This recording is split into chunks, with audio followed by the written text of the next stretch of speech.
প্রতিদিন বলি, আমার দিবা নিশির শিক্ষার এটা, যে মুসলমান আপনাদের যার ঘরে যতজন সদস্য নামাজ পড়ে না, ওরা প্রত্যেকেই অহংকারী, মুতাকাব্বির, ওরা জালেম। এটাই বোঝা উচিত। ওই ভদ্র না, আমি চ্যালেঞ্জ, কোন বেনামাজি ভদ্র হইতে পারে না, কোন যুক্তিতে না, চ্যালেঞ্জ। তাহলে হে বুঝাক, হে বাংলায় বুঝাক, নাইলে ইংরেজিতে বুঝাক, নইলে আরবিতে বুঝাক। আশা করি ইনশাআল্লাহ আমরা বুঝুম হে কোক। কোন বেনামাজি কি হইতে পারে না বলেন না, ভদ্র হইতে। অহংকারী কি ভদ্র? অহংকার এটা কি ভদ্রতার গুণ? বলেন না কেন, কথা কন না, মাতালারেন না, মুখে বলেন। অহংকার তো ভদ্রতার গুণ না। আচ্ছা, এবার সেজদা বিহীন যে সেজদা করে না তারে যে অহংকারী বললাম, এটা তো রাসূলের এই হাদিস থেকে বুঝলেন। আল্লাহর নবী বলছেন অহংকার কাকে বলে? বাতারুল হক, যেই হককে অস্বীকার করে, যেই হককে অবজ্ঞা করে, যে হককে ফেলে দেয়, সেই অহংকার। এখন আমি কোরআন থেকে আরেকটা সুন্দর উদাহরণ দিই। ইবলিস, শয়তান, আমরা সবাই যার কথা জানি, আল্লাহ পাক রব্বুল আলামিন তাকে এবং সমস্ত ফেরেশতাদেরকে সেজদা করতে বলছে। মানে সংক্ষেপ কথা যেটা, আদম আলাইহিস সালামকে কি করতে বলছে? ফাসজুদু, তোমরা সেজদা করো। তাহলে এটা কার আদেশ? আল্লাহ বলে সবাই করলো, কিন্তু ইল্লা ইবলিস। কে করলো না? কি করলো না? সেজদা করলো। লাম ইয়াকুম মিনাস সাজিদিন। কোরআনের মধ্যে আল্লাহ বলেন ইবলিস ছিল না সেজদাকারীদের অন্তর্ভুক্ত, সে সেজদা করে নাই। এই তখন আল্লাহ তাআলা ইবলিসকে জিজ্ঞেস করছে, মা মানা আকা আল্লাহ তাসজুদা ইদ আমারতুক। ইবলিস বেটা, আমি তোকে সেজদার আদেশ করলাম, কিসে তোকে বাধা দিল? সেজদা করলা না যে? এই প্রশ্নটা কে করছে কোন? তখন ইবলিস উত্তর দিছে। কি উত্তর দিছে? সেই উত্তরটা খেয়াল করেন, আপনারাও জানেন। ইবলিস আল্লাহর প্রশ্নের জবাবে বলছে, কি বলছে? যে আল্লাহ, আমার পায়ে ব্যথা, আমার কনুইতে ব্যথা, আমার হাঁটুতে সমস্যা, আমার চোখে ব্যথা, নাকে ব্যথা, এগুলো একটাও বলে না। কি বলছে ইবলিস? ইবলিস বলছে আল্লাহ, আমার অহংকার আমাকে বাধা দিচ্ছে। কি বাধা দিচ্ছে? আমার অহংকার আমাকে বাধা দিচ্ছে। আমার কিবির, আমার অহংকার আমাকে বলছে আমি তার চাইতে বড়। তাকে মাটি থেকে বানাইছেন, আমাকে আগুন থেকে বানাইছেন। আমার যুক্তি বলে আমি ঊর্ধ্বে, আগুন উপরের দিকে যায়, যত লাগায় তত উপরের দিকে উঠে, মাটি নিচের দিকে ডাবে। তাহলে আমার যুক্তি বলে আমি উন্নত, আমি উঁচা, অতএব আমি নিচের দিকে নামবো কেন? সেজদা মানে তো নিচের দিকে নামা, ঠিক না? তা আমি কেন নিচের দিকে নামবো? এই তখন কোরআনুল কারীমের মধ্যে স্পষ্ট আছে। আল্লাহ বলছে ইবলিস, তুমি তাহলে এটাই জানো না যে মর্যাদার ভিত্তি আগুন আর মাটি না, মর্যাদার ভিত্তি আমি আল্লাহর ফয়সালা। কথা বলেন না? আমি চাইলে খড়কুটা দামি, আমি না চাইলে সাগর মহাসাগর বেদামি। হ্যাঁ, আমি চাইলে নিগ্রু গোলাম বেলাল দামি, আমি না চাইলে সবচেয়ে সুন্দর আবু লাহাব নিকৃষ্ট। দামি আমি না বানাই, বেদামি আমি না বানাই, আমি না বানাই।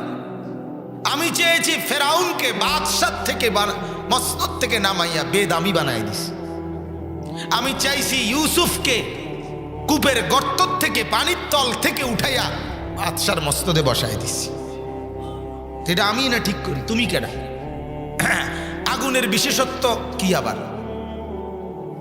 হ্যাঁ, মাটির বিশেষত্ব কি আবার? আজকে অনেক মুসলমান এই ঝগড়া বহু সমাজে। এখন তো কম কিছু, নবীজি কিসের তৈরি, নূরের তৈরি না মাটির তৈরি, এইটা নিয়ে কাজ্জার কোনো শেষ নাই। আশ্চর্য কথা, কি দিয়ে বানাইছে? মাটি দিয়ে না নূর দিয়ে বানাইছে? এর ভিত্তিতে মর্যাদা।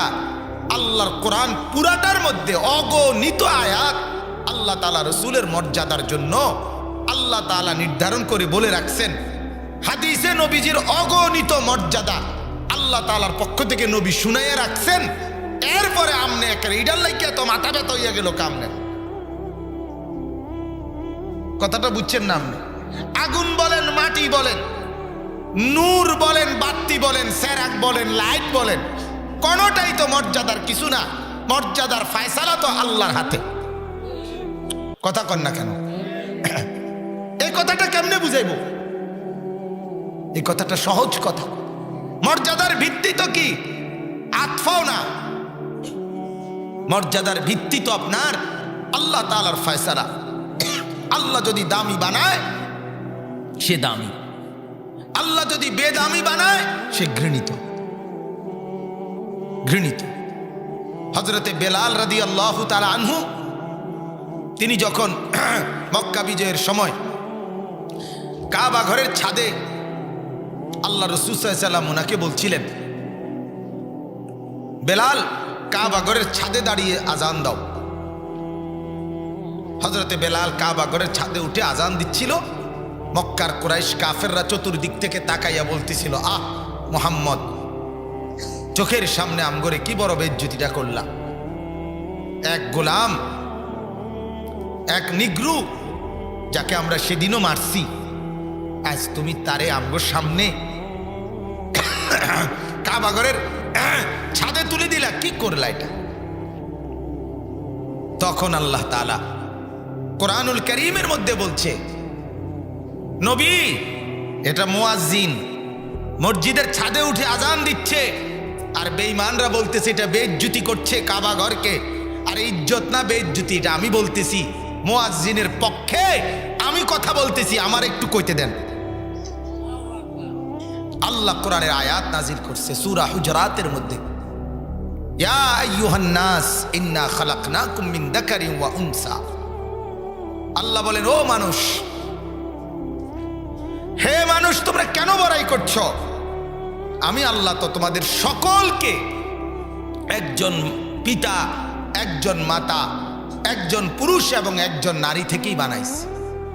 ঘুরে ফিরে চৌধুরী বলো আর ফাডারি বলো, মজুমদার বলো আর খন্দকার বলো, হ্যাঁ, সব গিয়া মিলবা আদমের সাথে আর হাওয়ার সাথে। তাহলে আলাদা বিশেষত্বের কি আছে? কথা বোঝেন নাই আপনি? আমরা প্রত্যেকের মূলকে আদম হাওয়া কিনা, তো এনে ফুডাঙ্গিরির কি আছে? চৌধুরী সাহেবের গোড়া যায় নে, ঠেলাওয়ালা কুলিওয়ালার গোড়াও তো কি, তো এনে এনে আলগা, আপনি আলগা অহংকার করার কি? আল্লাহ বলেন, ওয়াজআলনাকুম শুউবান ওয়া কাবাইলা লিতাআরাফু। আরে বেটা, গোত্র বংশ এগুলো তো আমি পরিচয়ের জন্য দিছি, অহংকারের জন্য না। তোরা কুরাইশ আর এই বেলাল নিগ্রু হাবশি, না না, এটা তো পরিচয়ের জন্য, এটা বড়াইয়ের জন্য। কুরাইশ হলে দামি, হাবশি হইলে বেদামি, এই ফয়সালা করার অধিকার তোমাদেরকে কে দিল? কোন যুক্তিতে? কথা বোঝেন নাই আপনি? বিল্ডিং এ থাকলে দামি তো মনে রাখতে হবে যে কোরআন এবং সুন্নাহর যারা পড়ে এরা এতিমখানা না, এটা এতিমখানা না। এটাকে দুর্বল ভাবার কিছু নাই। মানুষের কাছ থেকে চেয়ে নেয়, এটা দুর্বলতার কিছু না। শরীয়ত যদি অনুমতি না দিত আর আপনাদের জান্নাতে যাওয়ার পথ যদি ব্যবস্থা না হতো এর দ্বারা, তাহলে কেউ নিল না। হইলে প্রতিটা দানের কারণে আমনে শুধু ওই এতিম বাচ্চার মহব্বত করে দেন, বিষয়টা এটা না। আপনি এটা জানেন, এটার দ্বারা আপনার জাহান্নামের আযাব হারাম হয়, নাইলে আপনি দিলেন না। হইলে আমরা বুঝি না আপনারে, কথা বোঝেন না কেন? আপনি এটা বুঝেন দেন পুরা, এটা তো আপনার লাভ আছে, ঠিকই না বলেন না? দান সৎকার মধ্যে আপনার লাভ আছে না? লাভ না থাকলে আপনি দেন, আপনি তো এটা জানেন, আপনি তো এটা বুঝেন মিয়া। নাইলে আপনি যদি এটাই না বুঝতেন তাহলে আপনি এটা ফতে কাটে দেন, ছোট ডাকাতরে খাবার দেখেন না, নেকি নেকি আসেনি? গাঁজাখোর ফেন্সিখোর ডাইলখোররে খাওয়ান।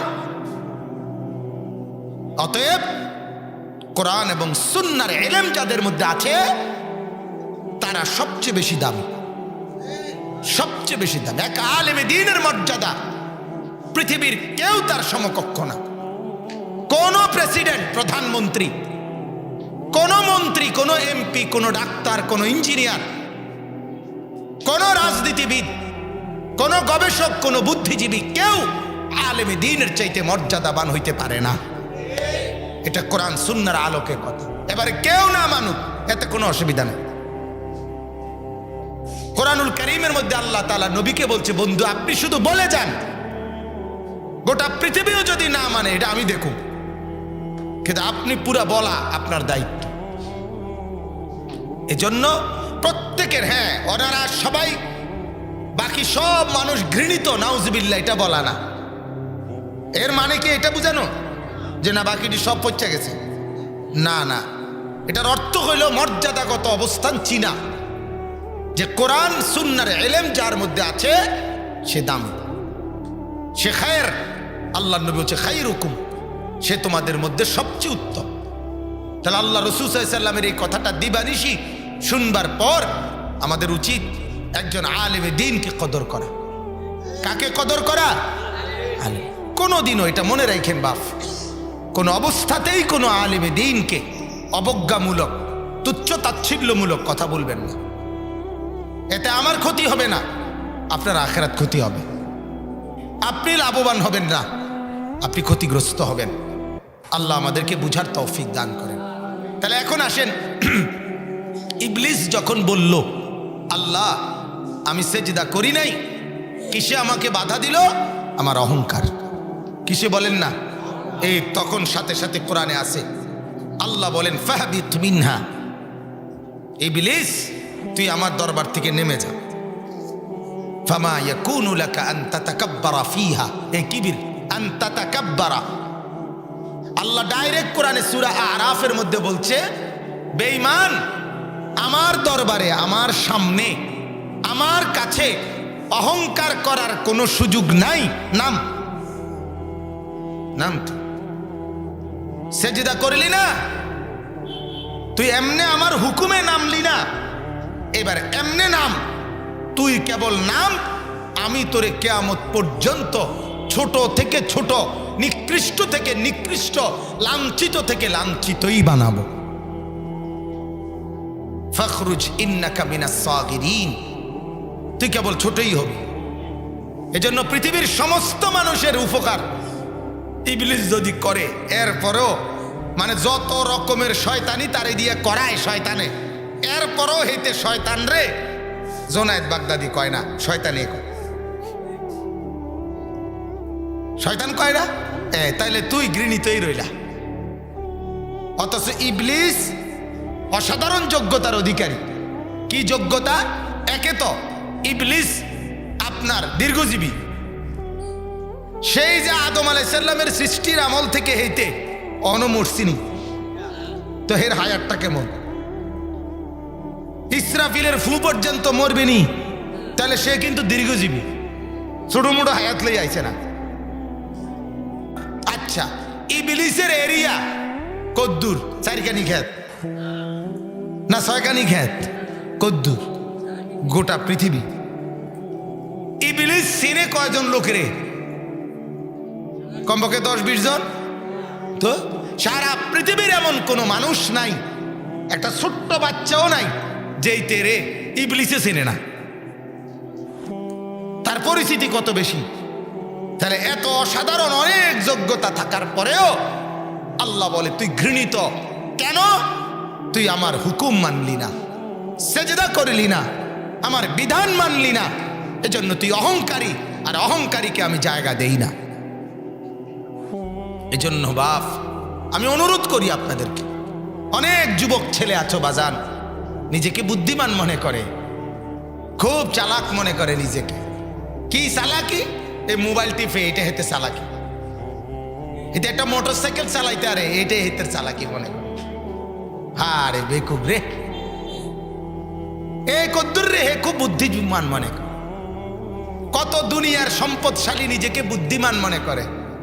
হ্যাঁ, অনেক বুদ্ধিমান, কোনো বুদ্ধি নাই মিয়া। 60 বছর লাগাইয়া একটানা আপনি মাত্র এই একটা বিল্ডিং, আর এই বিল্ডিং এর মধ্যে কয়টা খাট, পালং, সোফা, আর কুমিল্লা শহরে 60 শতক জায়গা, হ্যাঁ, আর একখান গাড়ি, আপনার প্রাইভেট কার, এই তো ব্যাংকে কোগার টাকা, এই কদ্দুর মিলাইছেন।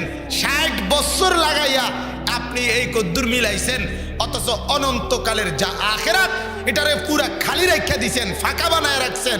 আপনার মতো বেওকুফ আর কেউ নাই।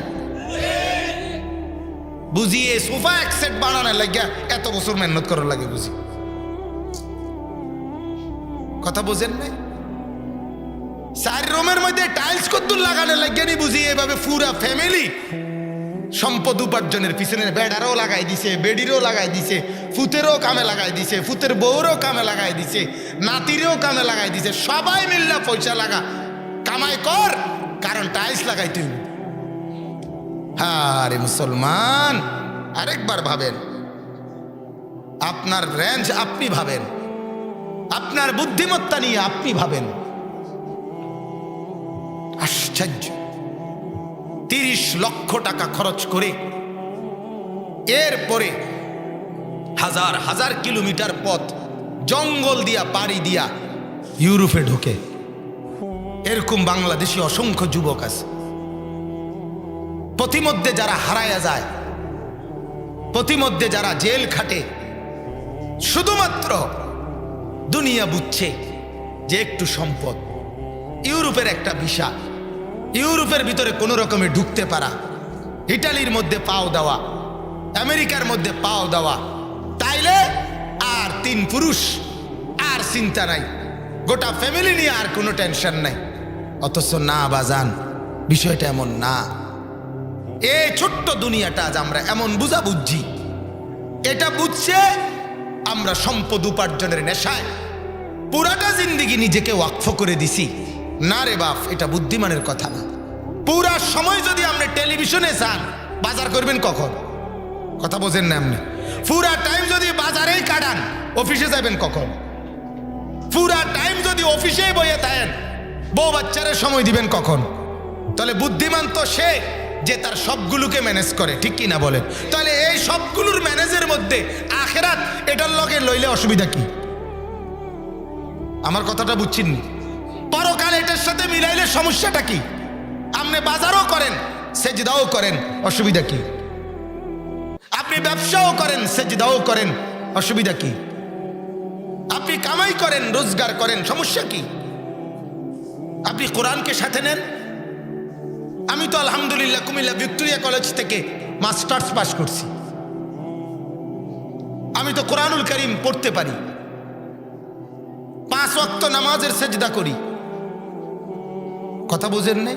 আমি সরকারি মাদ্রাসা থেকে টাইটেল পাস করছি, কওমি মাদ্রাসা থেকে দাওরা পাস করছি, বিজ্ঞান বিভাগ, সায়েন্স বিভাগ থেকে দাখিল মেট্রিকে 1998 ইংরেজিতে সমগ্র বাংলাদেশে সর্বোচ্চ নাম্বার পেয়ে ফার্স্ট হয়েছি, আলহামদুলিল্লাহ, 1 নাম্বার। আমি খুব দূরের মানুষ না, আমি ঠাকুরপাড়া আমার বাসা, কুমিল্লা শহরে ঠাকুরপাড়া বড় মসজিদের ইমাম সাহেবের ছেলে আমি। আমার আব্বা ঠাকুরপাড়া বড় মসজিদে 43 বছর এক মসজিদে ইমামতি করছে, এক মসজিদে। এরপর আব্বা ইন্তেকাল করছে। বুঝানোর জন্য বলতেছি, হুজুরের বাপের ক্ষমতা আসেনি, আপনার বাপের জান্নাত দিয়ে তো হুজুরে তো তোর উপরে থাকবে। কথা কয় না কেন? হুজুরের দৌড় দেখে কে হাসরের ময়দানে? হুজুরের হাসরের আমার শায়েখ আল্লামা মুফতি মুশতাকুর নবী সাহেব বলে, এরে বাপ, হাসরের ময়দান এটা শ্বশুর বাড়ি না, মামার বাড়ি, নানার বাড়ি না। হযরত মাওলানা মুফতি নজরুল ইসলাম কাসিমি দামাত বারাকাতুম হযরত বলে, যে আল্লাহর রসুল বলছেন হাসরের মাঠ সেই মাঠ। নবীজি আয়েশাকে বলছে, আয়েশা আমি যেন দেখতে পাচ্ছি হাসরের মাঠে আল্লাহ তাআলার আরশের খুঁটি ধরে মূসা নবীর মতো উলুল আজম মজবুত সাহসী নবী আল্লাহর আরশের খুঁটি ধরে চিৎকারে কাঁদতে আছে। এটার নাম হাসরের মাঠ। জাহান্নামকে যখন এক নজর দেখবে জিবরিল, আল্লাহর নবীর আল্লাহ পাকের আরশের ডান পাশে থাকবে জিবরিল, আর যখন জাহান্নামের গর্জন শুনবে হাসরের মাঠে, তখন জিবরিলের মতো ফেরেশতা মাটির মধ্যে হাসরের জমিনের মধ্যে পড়ে নিজের দুই হাত চাপড়াইতে চাপড়াইতে বলবে, ইয়া রব্বি সাল্লিম সাল্লিম, আল্লাহ আমাকে বাঁচান, আমাকে বাঁচান। সমস্ত নবীরা বলবে, আল্লাহ লা আসআলুকা আল-ইয়াওমা উম্মি ওয়ালা আসআলুকা আল-ইয়াওমা আবি ওয়ালা আসআলুকা আল-ইয়াওমা উখতি। আল্লাহ আজ হাসরের ময়দানে আমি মূসা আমার মাকে চাই না, আমার বোনকে চাই না, আমার বিবিকে চাই না, আমার ছেলেকে চাই না। আল্লাহ ওগুলার কি হয়েছে ওইগুলো ওরা বুঝুক। বাল আসআলুকা আল-ইয়াওমা নাফসি, আল্লাহ আজকে বলে আমি আমাকে চাই, আমাকে বাঁচাইতে চাই। আল্লাহ আমার কি হবে বলেন? ইয়া রব্বি নফসি নফসি। হ্যাঁ মুসলমান বুঝতে শিখেন, অহংকার করবেন না, অহংকার করবেন।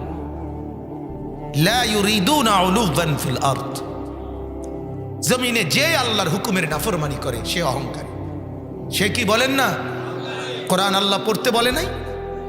বলেন না কেন? রাসূলুল্লাহ সাল্লাল্লাহু আলাইহি ওয়াসাল্লাম পড়তে বলে নাই? তাহলে এই দুইজনের কথাকে আপনি অ্যাভয়েড করলেন কেন? আপনি কার সামনে গাদ্দারি দেখাইলেন? তেসরামিটা কার লগে করলেন? কথা কর না কেন? আমরা অনেক সময় এরকম কই না, রাগ কইরা কিতা করলি তুই, এই তুই আমার চেনস না? তেরামিটা কার লগে করলি তুই? আল্লাহকে হাসরের ময়দানে এটা বলবে না? হ্যাঁ বলবে। রব্বুল আলামিন বলবেন, উহশুরুল্লাযীনা যালামু ওয়া আযওয়াজাহুম ওয়া মা কানু ইয়াবুদুন মিন দুনিল্লাহ। আল্লাহ বলবে, ও ফেরেশতারা, হাসরের এই মাঠ থেকে যত পাপী, এই আল্লাযীনা যালামু যারা জুলুম করেছে, বলছি না প্রত্যেকটা গুনাহ জুলুম, প্রত্যেকটা গুনাহ কি? আবার বলেন, প্রত্যেকটা গুনাহ জুলুম। আল্লাহ বলে যত জুলুম করছে পাপী এগুলোর আলাদা করো।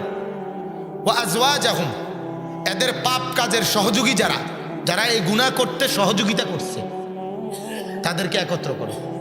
ওয়া মা কানু ইয়াবুদুনা মিন দুনিল্লাহ, এবং আমি আল্লাহকে বাদ দিয়ে তারা যার গোলামি করছে তাদেরকে একত্র করো। এই তিনজনকে একসাইড করো, করে ফাহদুহুম ইলা সিরাতিল জাহিম, তিনজন রে একসাথে জাহান্নামের পথ দেখাও।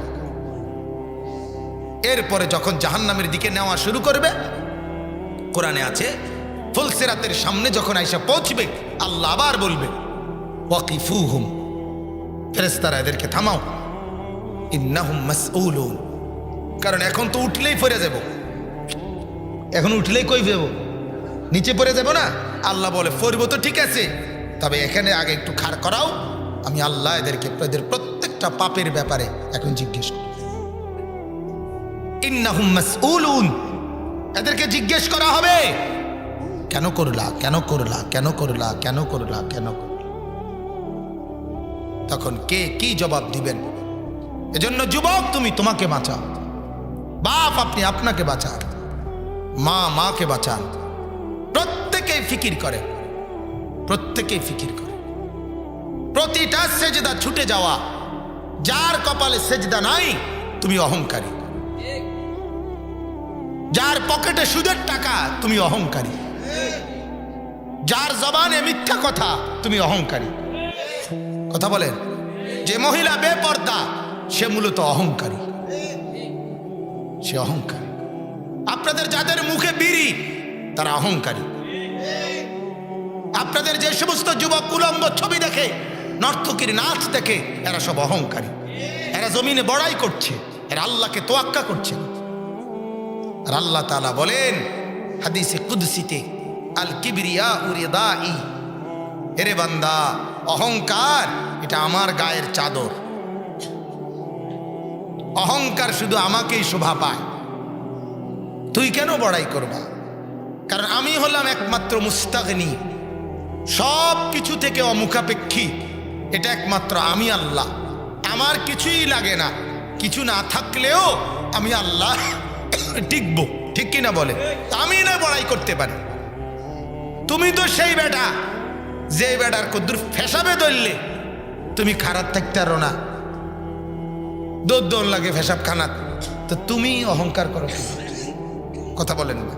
যার একটু একটু পেটের অসুখ, কিতা 5-7 বার বাথরুমে গেছে, বুঝতে লাগছে তো একবারে সুন্দর, ঠিক কিনা কন্যা? কিরে বেটা হইয়া লাইছো, আত্মাও কি খুললে গেছে? কন্যা নাই, কিচ্ছু নাই। আর কি হয়েছে? কিতা যাইতে আছে অনবরত। আর কিতা যা পায়খানা না যায়, কথা কর না, পায়খানা না যায়। তাইলে বেটা পায়খানাটা কদ্দুর বেশি গেলে গা তোর শরীরের থেকে তুই হুইতালাস, তুই বড়াই করো। হ্যাঁ, তুই কেমন দুর্বল! পায়খানা একটু বেশি বাইরে গেলে তুমি কি হয়ে যাও? দুর্বল হয়ে যাও। সেই দুর্বল তুমি বড়াই করো? তুমি কেমনে বড়াই করো? আমি কেমনে বড়াই করি? কথা বলেন না কেন? এজন্য আল্লাহ বলেন, ওয়ালা তামশি ফিল আরদি মারাহান, ও আমার বান্দা, আমার জমিনে অহংকার করো না, অহংকার করো। ইন্নাকা লান তাখরিকাল আরদা। আল্লাহ দুইটা কথা বলছে অহংকারীকে। হে অহংকারী, তুমি কিন্তু যত অহংকার করেই হাঁটো না কেন, আমার জমিন কিন্তু ছিদ্র করতে পারতাম না। বাড়ি দিয়া দেখো, তোমার পাও দিয়ে ফাটাইতে পারবা জমিন? কথা বলেন না কেন? দামি বুট জুতা দিয়া জমিন ফাটাইয়া ফাটাইয়া যাওয়া যাবে? আল্লাহ বলে পারতাম। ওয়ালান তাবলুগাল জিবালা তুলা। আবার মাথা যে আলগি দিয়ে কথা কও, কদ্দুর আলগি দিছে? এদ্দুর না রে, একবার এমনি সোজা করলে এদ্দুর। কিন্তু পাহাড়টা তোমার সামনে, যে পাহাড় আল্লাহ বলেন ওইটা পর্যন্ত মাথাটা নেওছে। কথা বলেন না? তাল গাছের সমান নাও, সুপারি গাছের সমান নাও, তো বেড়াগিরি করো কেন? তোমার চাইতে তো আমার সুপারি গাছ লম্বা, তোমার চাইতে তো আমার তাল গাছ লম্বা, তোমার চাইতে তো আমার হাতি উঁচা, ঠিক কি না বলেন? তা তুমি বড়াই করো কেন? এই জন্য আল্লাহ বলেন বড়াই করবেন। অহংকার সাজে না, বান্দা অহংকার করতে পারে না, মখলুক কোনো অহংকার করতে পারে না। এই জন্য অহংকার শুধুই কার? ওয়ালাহুল কিবরিয়াউ। কোরআনে আল্লাহ বলেন ওয়ালাহুল কিবরিয়াউ ফিস সামাওয়াতি ওয়াল আরদ। আসমানেও অহংকার আল্লাহর, জমিনেও অহংকার শুধুই কার? অতএব আল্লাহ তাআলা বলে দিলেন লা ইউরিদুনা উলুওয়ান ফিল আরদি। যে জমিনে অহংকার করে না, আমার জান্নাত তার জন্য। আর নবীজি বলছে অহংকারের প্রথম প্রকার হলো হক, কোরআন সুন্নাহ সমর্থিত আল্লাহ রসুলের যে কোনো অনুমোদিত বিষয়কে অবজ্ঞা করা, ছুড়ে দেওয়া, ফেলে দেওয়া, পালন না করা। এটাই কি? কথা কয় না কি? আরেকটা হলো গামতুন নাস। নবীজি বলছে অহংকারের দ্বিতীয় প্রকার হলো কোনো মানুষকে তুচ্ছ তাচ্ছিল্য করা, অপর মানুষকে, যেটা আমরা সবাই জানি, অপরকে কি করা? অবজ্ঞা করা, তুচ্ছ করা। এটাও কি? অহংকার। তুমি কোনো মানুষকে অবজ্ঞা করতে পারো না, কারণ কোনো মানুষ সৃষ্টিগতভাবে তোমার চাইতে অধম হইতে পারে না, কারণ আদম আর হাওয়ার সূত্রে সবাই আমরা এক সুতায় গাঁথা, ঠিক কিনা বলেন না? অতএব মানুষ মানুষের সাথে কি করতে পারে না? অহংকার করতে পারে না।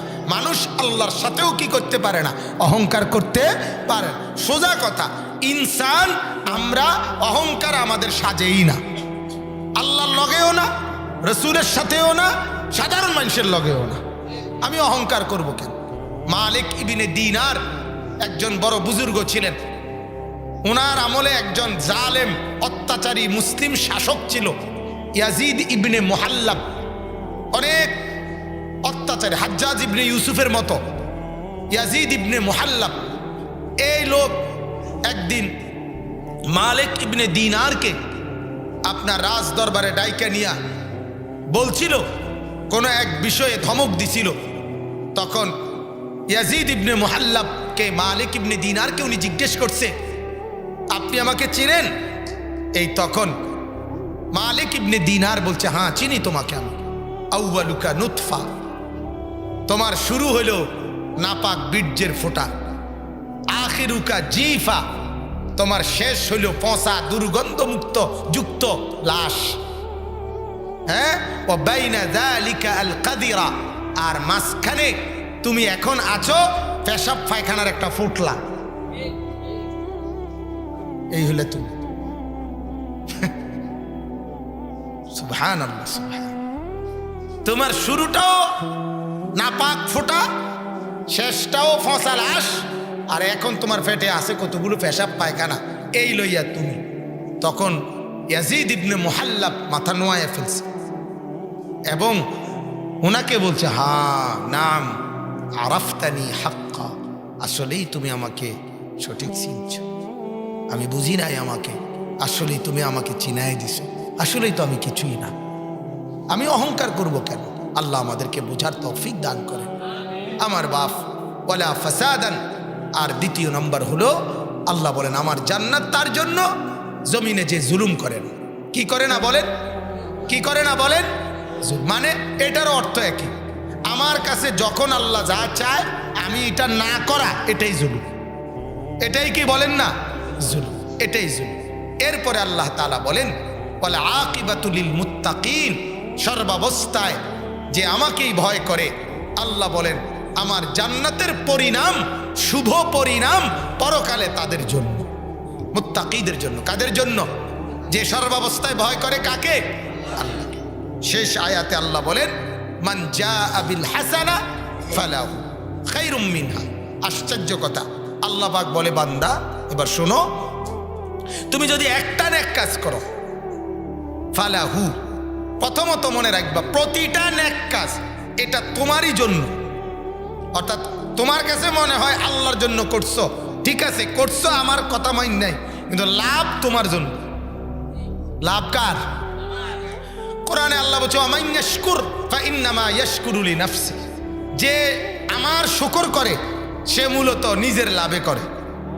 আল্লাহ বলছে শুকর করো, আমি আল্লাহর, লাভ হবে তোমার, লাভ হবে। আল্লাহ পাককে কেউ প্রশংসা করিলে আল্লাহ ফুলে যায়, আর নিন্দা করলে আল্লাহ একটু কমে যায় না। আল্লাহ বাড়েও না, আল্লাহ কমেও না, কিন্তু আল্লাহর শুকর করিলে আল্লাহ তোমারে বাড়ায় দেয়, আর আল্লাহর নাশুকরি করিলে আল্লাহ তোমারে কমায় দেয়। কাজে শুকরে তুমিই বাড়ো, নাশুকরিতে তুমিই কম। ঠিক এরকম আল্লাহ বলেন, মান জাআ বিল হাসানাতি ফালাহু, প্রত্যেকটা নেক কাজ তোমারই জন্য। কার জন্য? আমার নেকি আমারই জন্য। আমার এই সেজদা কারে উপকার দিবে? আমাকে উপকার দিবে, আমাকে। এরপরে আল্লাহ বলে, তবে খায়রুম মিনহা, আমি আল্লাহ তাআলা এটার বিনিময় তোমাকে দেব। তুমি করছো যদ্দূর, আমি বিনিময় দেব তদ্দূর না, আমি বিনিময় দেব অনেক গুণ বেশি। তুমি করছো তোমার মতো করে, আমি দেব আমার মতো করে। বান্দা বান্দার মতো, আল্লাহ আল্লাহর মতো, ঠিক না বলেন? তো বান্দা, আল্লাহ বলে, বান্দা তুমি করছো তোমার মতো, আমি দেব আমার মতো। ইব্রাহিম আলাইহিস সালাম ইসমাইল আর হাজেরাকে ওই একাকী মরুভূমিতে আল্লাহর ঘরের কাছে আল্লাহর হুকুমে রাইখা আইসা, জানেন না এই কথা? তখন কোরআনে আছে, ইব্রাহিম আলাইহিস সালাম আল্লাহর কাছে একটা দোয়া করে বলছিলেন, আল্লাহ এরা তো একবারে একলা থুইয়া গেলাম, চারিদিকে একটা মানুষ নাই, আপনি কয়েকজন মানুষ, এই 2-4-10 জন মানুষও যদি অন্য কোনো এলাকার থেকে আইনা আপনার কুদরতে তারার লগে কদ্দুর থাকতে দিয়েন, তাইলে আমার বিবি বাচ্চার মনটা একটু কি থাকবো? শান্ত থাকবো, একবার একাকী বোধ করবে না। আল্লাহ বলছে, আচ্ছা ইব্রাহিম তুমি চাইছো তোমার মতো করে, আমি দেব আমার মতো করে। এজন্য আল্লাহ বলেন, গোটা পৃথিবীর সমস্ত ইমানদারের দিল আমি আল্লাহ ঝুঁকায় দিছি, তোমার বিবি বাচ্চা রাখছি যেই জায়গায়, সেই হারাম, সেই মক্কা, সেই কাবা ঘরের দিকে। তুমি চাইছো 2-4-10 জন, আমি দিয়ে দিছি 200 কোটি, ঠিক না? তাহলে বান্দা চায় বান্দার মতো, মালিক দেয় মালিকের মতো। বলেন আলহামদুলিল্লাহ। ওয়ামান জাআ বিসাইয়্যিআ ফালা ইউজজাল্লাযীনা আমিলুস সাইয়্যিআতি ইল্লা মা কানু ইয়ামালুন। আল্লাহ তাআলা বলেন আর যে করবে একটি গুনাহ, কি মালিক কত দয়াবান, এখানেও মালিকের দয়া। আল্লাহ বলে বান্দা গুনাহ যদি করো একটা, আমি আল্লাহ তাআলা ঠিক যে দূর করছো ও দূরের সাজাই তোমাকে ভোগ করাবো। এক বিন্দুও লা যুলমাল ইয়াউম, এক বিন্দু জুলুম হবে না। নেকির ব্যাপারে বলছি, নেকি করছো একটা, বিনিময় দেব একটা, এটা না। নেকির বেলায় আমার দয়ায় বাড়ায় দেব, আর গুনার বেলায় ঠিক তোমার পরিমাণে তোমাকে শাস্তি দেব। এখানেও মালিক দয়া করছে। অতএব আমার বাপ, আমরা যদি আমাদের নেকি বাড়াইতে পারি, আমরা যদি আমাদের নেক কর্ম বাড়াইতে পারি, তাহলে আমাদের লাভ না লোকসান?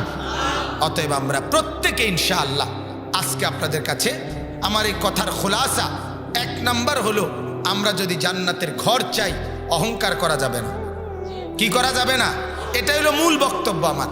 আর অহংকার মানে আল্লাহ এবং তার রসুলের যে কোনো হুকুমের নাফরমানি করা, এটাই অহংকার। তাহলে যার ঘরে টেলিভিশন চলে, নাটক চলে, সিনেমা চলে, বউ বাচ্চা পর্দা করে না, ছেলে মেয়ে নামাজ পড়ে না, বিবি বাচ্চা কোরআন পড়ে না, আদব আখলাক নাই, আয় রোজগারের মধ্যে হারাম, অবৈধ রোজগার, সুদ, ঘুষ, চুরি, মিথ্যা, বাটপারি, ধোকাবাজি, প্রতারণা, আচরণের মধ্যে যার মন্দ, মদ, গাঁজা, ফেন্সিডিল, ইয়াবা এবং অশ্লীলতা, বেহায়াপনা, উলঙ্গ ছবি দেখা, নাচ গান, আনন্দ ফুর্তিতে এই নাফরমানিতে ডুবে থাকা, এগুলো সব অহংকারের চিহ্ন।